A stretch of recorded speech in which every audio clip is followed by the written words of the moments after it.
잠깐 전시간 말씀 잠깐 살펴봅니다. 사울의 금신 명령은요, 사람들이 고기를 핏째 먹는 잘못을 범하게 만들었습니다. 사람들이 온종일 먹지 못한 상태에서 이제 저녁이 되자 마치 맹수처럼 고기를 핏째 먹기 시작합니다. 그 상황에서도요, 사울은 자신의 잘못을 인정하지 않고 오히려 백성들을 정죄합니다. 자, 우리 33절이요. 다 같이요. 시작. 사울이 이르되 너희가 믿음 없이 행하였도다. 각기 소와 양을 이리로 끌어다가 여기서 잡아먹되 핏째로 먹어 여호와께 범죄하지 말라 하라 하매. 사람들이 여호와께 범죄하였다는 것입니다. 사울이 왕으로서 자신의 결정에 대해 전혀 책임지는 모습이 없습니다. 자기가 결정했잖아요, 모든 것을요. 그런데 전혀 책임지지 않습니다. 사울이 금신 명령으로 인해 이제 블레셋 족속을 선멸할 기회를 놓치게 되자 또 마음이 조급해졌는지 뭔가 결정을 내립니다. 자, 36절요. 자, 시작. 사울이 이르되 우리가 밤에 블레셋 사람들을 추격하여 동틀 때까지 그들 중에서 탈취하고 한 사람도 남기지 말자. 사울이 백성들을 선동하기 시작합니다. 밤새 추격하여 블레셋 사람들과 전쟁을 치르고 그 사람들의 소유물을 탈취하고 한 사람도 남기지 말자는 것입니다. 사울의 머릿속에는 이 전쟁이 여호와의 전쟁이라는 인식이 없습니다. 자신의 욕심을 따라 이 전쟁을 수행합니다. 분명히 여호와의 전쟁인데 이제 사울이 이 전쟁에 대해 혈과 육의 싸움으로 인식하고 욕심으로 덤비니까 무리수가 나오게 되는 것입니다. 무리수를 쓰는 거예요. 사람이 열정을 갖는다는 건 좋은 것이지만 그 방향이 잘못되면 주위 사람들을 괴롭게 만듭니다. 사울의 전쟁 결정에 대해 병사들이 어쩔 수 없이 동의했지만 제사장 아히야는 하나님께 여쭤보자며 사울을 제지합니다. 자, 36절 우리 중간부터 읽습니다. 자, 시작. 무리가 이르되 왕의 생각에 좋은 대로 하소서 할 때에 제사장이 이르되 이리로 와서 하나님께로 나가사이다 하매. 사울이 자기 마음대로 금신 명령을 내려 병사들을 괴롭게 만들어 결국 블레셋 족속을 추격하지 못했습니다. 지금 상황은 병사들이 고기를 먹고 기운을 차렸지만 제사장 아히야는 사울의 이 경솔한 결정이 또 마음에 걸렸습니다. 밤새 추격하자는 이 결정도 병사들을 괴롭게 만들까 염려가 되었습니다. 자, 이 상황에서 아히야는 하나님의 뜻이 무엇인지 더 궁금해졌습니다. 과연 하나님의 뜻이 무엇인지. 자, 생명이 왔다 갔다 하는 그 전쟁 중에도 사울이 하나님께 묻지 않는다면 그의 평소의 삶은 더 이상 말할 것이 없습니다. 이번에도 묻지 않고 뭔가 결정했잖아요. 이 중요한 상황에서 하나님께 물으려지 않습니다. 자, 우리가 하나님의 뜻을 묻지 않고 마음대로 결정하는 이 태도는요, 이제 불신앙적인 모습이라고 우리가 말할 수 있습니다. 불신앙의 모습. 하나님의 뜻을 묻지 않고 마음대로 결정하는 이 태도. 사람들은요, 그 문제를 별거 아니게 생각할 수 있거든요. 그런데요, 우리가 하나님의 뜻을 묻지 않고 내 마음대로 결정한다는 것은요, 내 인생에서 나보다 더 높은 분이 계신 것을 진실로 믿지 않는 것입니다. 그래서 우리가 뭔가 결정할 때 하나님께 묻는 것이 이건 굉장히 중요한 것입니다. 하나님이 나보다 더 높으신 분인 것을 우리가 인정하는 거예요. 사울이 제사장 때문에 어쩔 수 없이 묻는 척했지만 그의 마음 중심을 하나님이 다 살피시기에 하나님이 그냥 침묵하십니다. 자, 우리 37절이요. 시작. 사울이 하나님께 묻자오되 내가 블레셋 사람들을 추격하리이까 주께서 그들을 이스라엘의 손에 넘기시겠나이까 하되 그날에 대답하지 아니하시는지라. 사울이 제사장을 통해 하나님께 묻는데도 불구하고 응답하시지 않습니다. 문제의 원인을 전혀 모르는 사울은 당연히 하나님이 응답해 주실 것을 기대했지만 그날에 대답이 없으십니다. 이 전쟁 맨 처음에 요나단이 표징을 구했을 때는 하나님께서 곧바로 응답해 주셨습니다. 그때는 응답해 주셨는데 왜 지금은 하나님이 침묵하시자는 것입니다. 전쟁 상황에서 중요한 어떤 결정을 놓고 정작 이스라엘의 왕인 사울에게 왜 하나님이 침묵하시자는 거예요. 우리가 이 상황을 통해 중요한 교훈을 발견할 수 있습니다. 우리가 기도 응답을 구할 때 중요한 것은요, 응답을 구하는 그 사람이 누구냐는 것입니다. 응답을 구하는 그 사람이 누구냐? 전쟁 맨 처음에 하나님 요나단에게 응답하셨는데 사울에게 응답하시지 않잖아요. 사울에게 응답하시지 않는 거예요. 하나님이 응답하시지 않는 것이 아니라 사울에게 응답하시지 않는 거예요. 기도 응답이 중요한 것은 응답을 구하는 그 사람이 누구냐예요. 뭔가 신앙하기 이전에 내가 하나님 앞에 과연 어떤 모습인가, 여러분, 이것이 중요합니다. 우리가 진지하게 하나님의 응답을 구한다면요, 먼저 나라는 사람 자체가 하나님의 마음에 합한 사람이 되는 것이 마땅합니다. 마음에 합한 사람. 우리가 응답을 구하는 간절한 마음과 함께, 그 마음과 함께 또 한편으로 내가 하나님의 마음에 드는 사람이 되기 위해 여러분 정말 애써야 됩니다. 삶의 초점이 내가 하나님 마음에 드는 사람은 거기에 우리가 맞춰줘야 돼요. 근데 우리가 이 부분을 여러분 놓칩니다. 내 모습에 대해서 생각하지 않고 단순히 응답이 없는 것만 붙들고 한탄하고 좌절합니다. 우리는 그런 모습이 있잖아요. 하나님이 응답해 주지 않는다고 한탄하고 좌절하고 시험에 듭니다. 하나님이 왜 응답하시지 않는지 그걸 생각해야 되잖아요. 아니, 하나님께서 응답하시는 하나님인데 저 사람 응답하는데 왜 나한테 응답하지 않나? 우리가 그걸 생각해야 되거든요. 응답을 구하는 사람은요, 간절한 마음과 함께 내가 하나님 마음에 드는 사람이 되기 위해 정말 애써야 돼요. 내 삶의 초점이 거기에 맞춰져야 돼요. 이게 함께 가야 되는 거예요. 오늘 이제 성경 본문에서는요, 하나님의 침묵은요, 사울과 관련이 있습니다. 지금 사울의 죄와 잘못으로 인해 하나님이 침묵하시지 않는데 그 사실을 사울이 전혀 깨닫지 못하는 거예요. 자기 때문에 지금 하나님이 침묵하시는 거예요. 근데 그걸 깨닫지 못하는 거예요. 간절한 간구에 응답이 없을 때는 물론 우리가 나 자신 한번 되돌아봐야겠지만요, 때로는 연단의 과정으로 인해 응답이 지체될 때가 있습니다. 지체돼요.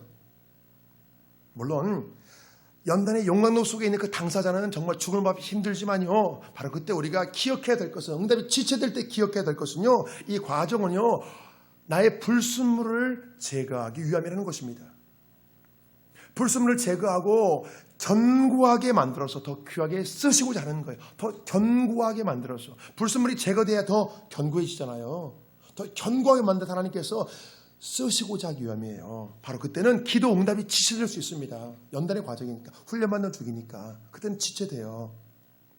응답이 지체되고 하나님이 침묵하시는 것 같을 때도 우리 결코 응답을 포기해서는 안 됩니다. 마음 중심에서 소망의 끈을 놓지 말라는 거예요. 소망의 끈을 놓지 말라는 건 하나님을 향한. 왜 그렇죠? 그 이유는 하나님은 응답하시는 하나님이기 때문에 그래요. 우리가 끝까지 소망의 끈을 포기하지 않고 우리가 간절한 그 소망과 함께 내가 하나님의 마음에 드는 사람이 되기 위해 정말 애쓴다면 하나님 반드시 응답해 주십니다. 자, 예레미야 33장에 나오는 말씀 보실까요? 자, 시작. 이를 행하시는 여호와, 그것을 만들며 성취하신 여호와, 그 이름을 여호와라 하신 이가 이와 같이 이르시도다. 너는 내게 부르짖으라. 내가 내게 응답하겠고 내가 알지 못하는 크고 은밀한 일을 내게 보이리라. 응답하신 하나님, 응답하신 하나님. 응답을 위해 중요한 것은요, 내 마음 중심을 하나님께 맞추는 거예요. 마음 중심을. 기도 응답은요, 내 마음의 주파수를 하나님께 맞추는 것부터 시작되기 때문에 그렇습니다. 기도 응답은 내 마음의 주파수를 하나님께 맞추는 것부터 시작돼요. 거기서부터 기도 응답이 시작되는 거예요. 사울의 마음 중심이 하나님을 향하지 않기에 그의 마음의 주파수가 하나님과 맞지 않습니다. 마음의 중심이 향하지 않으니까 마음의 주파수가 맞지 않는 거예요, 이게. 지금 사울의 마음이 잘못돼요. 하나님이 침묵하시는데 그 이유를 다른 곳에서 찾고 있습니다. 그 누군가 금식 맹령을 깨뜨렸기에 하나님이 침묵하신다고 생각합니다. 자기 마음대로 금식 맹세해놓고 그것을 깨뜨렸기에 하나님 침묵하신다고 생각하는 거예요. 자, 사울이 군대 지휘관을 다 불러 모으고 이렇게 말합니다. 38절이요. 다 같이요. 시작. 사울이 이르되 너희 군대의 지휘관들아 다 이리로오라. 오늘 이 죄가 누구에게 있나 알아보자. 이스라엘을 구원하신 여호와께서 살아계심을 두고 맹세하노니 내 아들 요나단에게 있다 할지라도 반드시 죽으리라. 사울의 생각은요, 이 죄가 누구에게 있는지 한번 따져보자는 거예요. 심지어 이 죄가 내 아들에게 있다 해도 반드시 죽이겠다고 맹세합니다. 사울의 맹세를 보면요, 이 문제를 기필코 해결하겠다는 강력한 의지를 엿볼 수 있습니다. 자, 지도자가 어떤 문제를 해결하겠다는 강력한 의지를 갖는 거 좋지요. 그런데 문제가 뭐냐면요, 방향이 맞지 않다는 거예요. 중요한 것은 의지도 중요하지만 강력한 의지도 중요하지만 그 방향이 잘 맞아야 되잖아요. 문제를 풀려는 그 방향이 맞아야 되잖아요. 만일 엉뚱하게 방향 설정을 해놓고 끝까지 고집을 부리면 정말 대책이 없습니다. 사울이 잘못된 명령을 내려놓고 이 전쟁에서 크게 쓰임받은 요나단까지 죽인다고 맹세합니다. 맹세에 대한 성경의 입장은요, 무엇으로도 맹세하지 말라고 말씀합니다. 자, 야고보서 5장 12절이요. 시작. 내 형제들아 무엇으로도 맹세하지 말지니 하늘로나 땅으로나 아무 다른 것으로도 맹세하지 말고 오직 너희가 그렇다고 생각하는 것은 그렇다 하고 아니라고 생각하는 것은 아니라 하여 정죄받음을 면하라.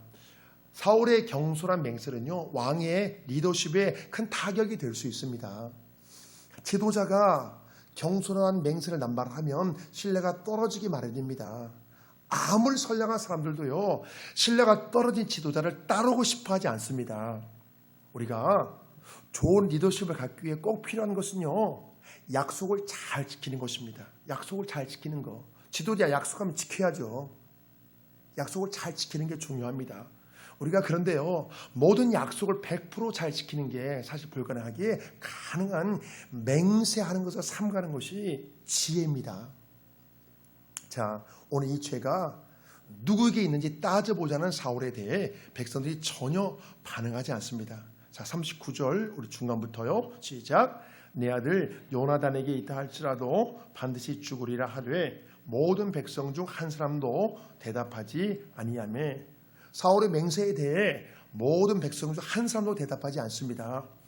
계속 반복되는 사울의 경솔한 맹세가 못마땅한 것도 있지만 사람들은 요나단이 금식 맹세를 깨뜨린 것을 알기 때문입니다. 자, 이 상황을 한번 상상해 보십시오. 상황을 한번. 지금 백성들의 심정은 어떨까요? 정말 속 터져 죽을 정도로 답답할 것입니다. 지도자가 문제의 방향을 이렇게 결정하고 다르게 계속 추궁하잖아요. 정말 답답할 거예요.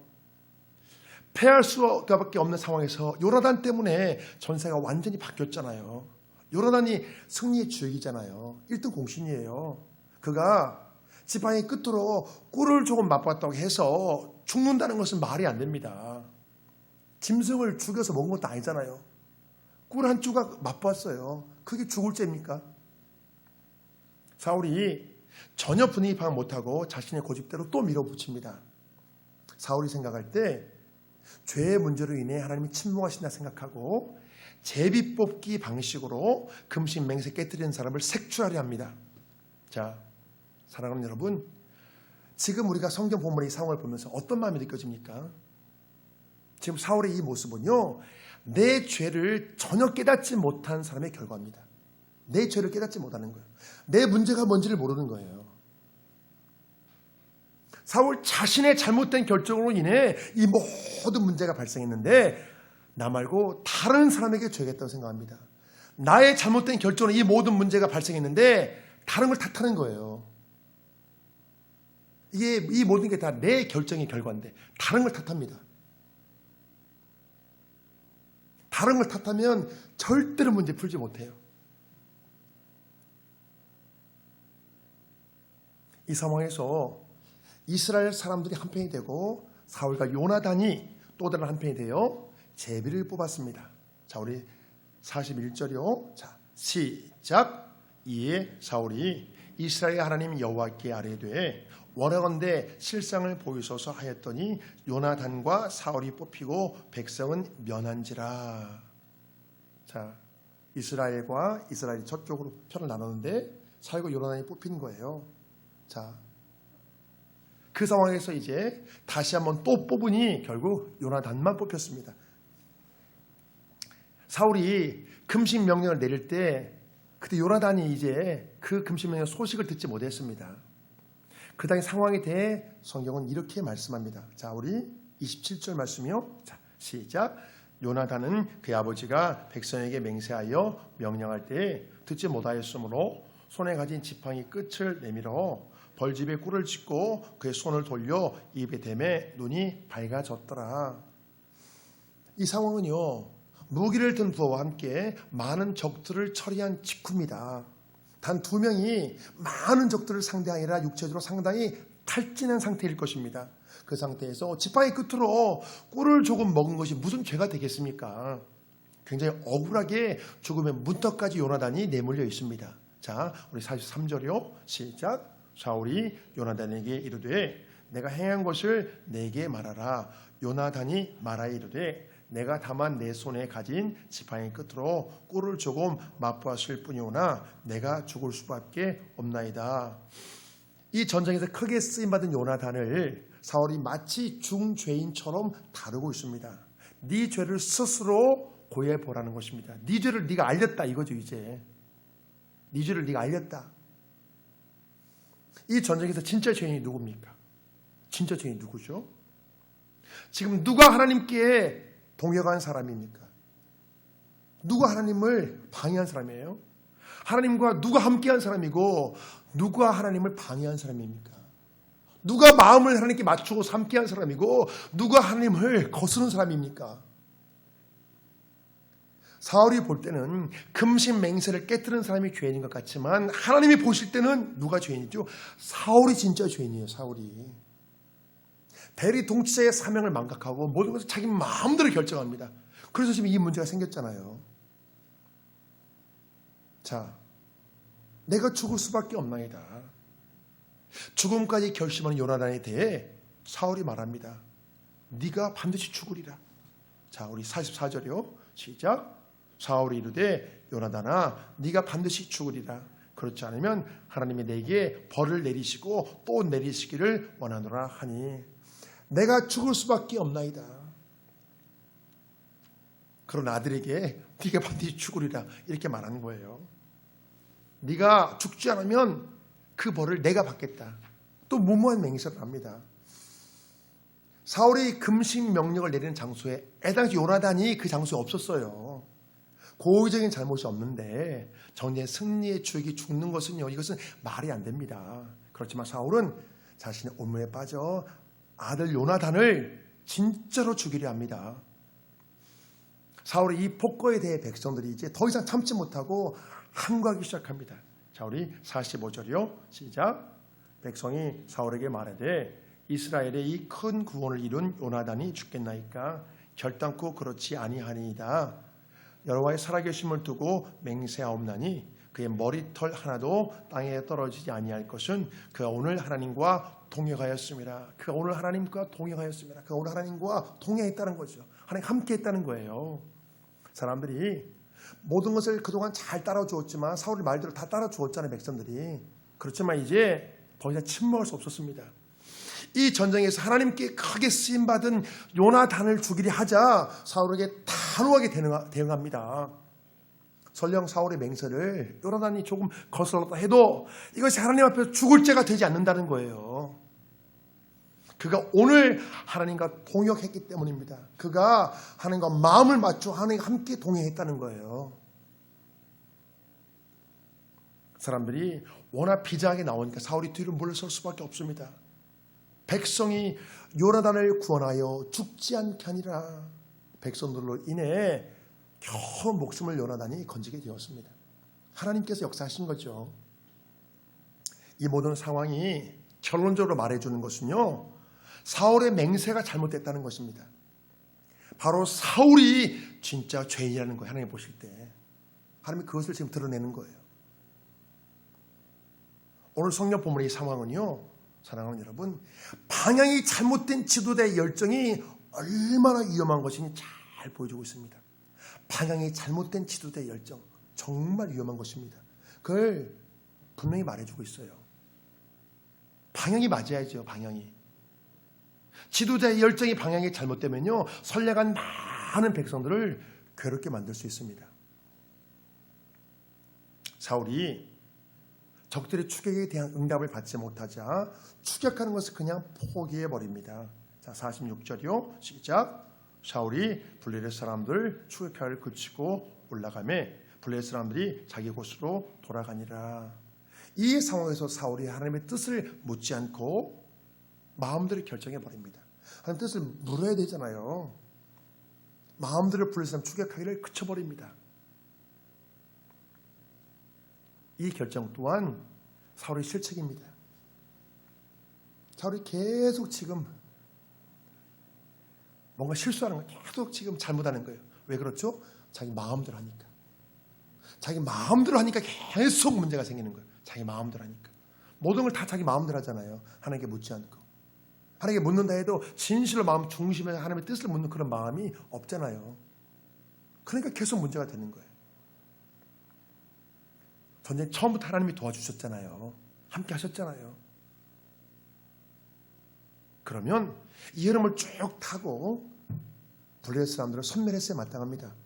이 좋은 길을 놓침으로 훗날 블레셋 족속으로 인해 이제 사울과 그의 아들까지, 그의 세 아들까지 죽임을 당하게 되잖아요. 하나님이 주신 기회를 놓치니까 훗날 큰 문제가 되는 거예요. 사울이 좀 더 끈기 있게 하나님의 뜻을 구하지 못하는 것은요, 애당초 그의 마음의 주파수를 하나님께 맞추지 않았기 때문입니다. 사울이 나름대로 열정이 있지만 그 열정이 자신의 욕심에서 비롯됐습니다. 욕심에서. 적들을 추격하길 쉽게 포기하는 이 상황은요, 사울의 열정이 하나님께로부터 나온 것이 아니라 자신의 욕심에서 비롯됐다는 것을 잘 말해주고 있습니다. 하나님께로부터 나온 그 열정은요, 여러분, 상황에 굴복하지 않습니다. 잠시는 주춤해도 계속 끝부대에 가요. 쉽게 포기하지 않아요. 하나님이 주신 열정 여러분 쉽게 포기하지 않습니다. 그런데 내 욕심에서 비롯됐잖아요. 상황이 조금만 바뀌면 여러분 못 가요. 그냥 포기해버립니다. 사랑하는 여러분, 지금 이 시기는요, 힘든 환경 때문에 많은 사람들이 낙심하기 쉬운 때입니다. 많은 사람들이 낙심하기 쉬운 때예요. 왜 낙심할까요? 내 열정으로도 풀리지 않고 내 욕심으로도 상황들이 풀리지 않기 때문에 그래요. 어떻게 해야 될지를 모르겠대. 사람들이 많이 고민합니다. 전체적인 어떤 시스템이 그렇게 돼버리니까 그 사람들이 뚫고 나가지 못하는 거예요. 참 마음이 아프더라고요. 많은 분들이 괴로워해요. 그래서 그렇지만 사랑하는 여러분, 내 열정의 뿌리가 하나님과 연결되어 있잖아요. 그러면 이 모든 것을 능히 헤쳐나갈 힘과 지혜를 하나님 여러분 공급해 주십니다. 사랑하는 여러분, 동물의 왕국 봐보세요. 정말 작은 동물들도 여러분 살아갈 방법을 다 주셨어요. 하나님께서. 정말 작은 동물도 여러분 하나님께서 그냥 죽으라고 놔두지 않아요. 정말 여러분 작은 벌레 한 마리도 하나님께서 살아갈 방법을 다 주셨어요. 작은 식물 한 포기도 마찬가지고. 이 땅에 생명 있는 모든 것 하나님께서 여러분 살아갈 방법을 주셨습니다. 심지어 하나님의 자녀는 어떨까요? 하나님 안에 다 길이 있는 거예요. 세상으로 볼 때 길이 없지만 하나님께서는 다 하나님 길이 있는 거예요. 왜냐하면 모든 게 다 하나님께 달려있잖아요. 우리가 하나님으로부터 힘과 지혜를 공급하기 위해서는요, 우리가 내 마음 중심을 하나님께로 온전히 향해서 마음의 주파수를 하나님께 맞춰야 됩니다. 여러분 이게 중요해요. 내 마음의 주파수를 하나님께 맞추는 거. 여러분 이게 중요합니다. 내 마음의 주파수 하나님께 딱 맞춰지면요, 이 땅의 삶의 환경이 아무리 힘들어도 여러분 우리가 능히 승리할 수 있습니다. 겨우 승리하는 게 아니라 여러분 능히 승리합니다. 마음의 주파수가 딱 맞춰지면. 그 이유는요, 우리 마음이 견고해지기 때문에, 여러분, 우리 마음이 견고해져야 됩니다. 상황과 환경의 문제가 아니에요. 내 마음만 견고하면 여러분, 우리가 능히 모든 걸 다 감당합니다. 내 마음이 견고하게 서 있지 못한 게 문제예요. 한번 가만히 생각해 보세요. 상황과 환경의 문제예요. 내 마음이 견고하지 못한 게 문제예요. 상황 환경이 조금만 힘들면 내 마음이 요동치고 낙심하고 포기하고, 여러분, 이게 문제예요. 내 마음이 견고하게 서 있고 내 마음에서 하나님께 소망의 끈을 놓지 않고 하나님 앞에 우리가 끝까지 기도응답을 구하면 여러분, 하나님께 반드시 응답해 주시거든요. 물론 그것과 함께 우리의 심령이, 나의 본질이 하나님 마음에 드는 사람이 되는 것, 그리고 우리가 변해가는 것, 이것도 중요한 과정이죠. 이것과 함께 우리 하나님의 소망을 품잖아요. 여러분, 하나님 반드시 응답해 주십니다. 하나님은 응답하신 하나님이시잖아요. 사랑하는 여러분, 나의 내면이 견고해지면요, 그 어떤 시련과 시험이 닥쳐도 우리가 능히 감당할 수 있습니다. 그래서 우리가 마음의 주파수 하나님께 딱 맞춰야 되는 거예요. 마음의 주파수를. 사랑하는 여러분, 비록 우리가 힘든 시기를 통과하고 있지만 내 마음의 주파수 오직 하나님께 딱 맞추시고 우리가 꼭 승리하시길 주의 이름으로 축복합니다. 아멘.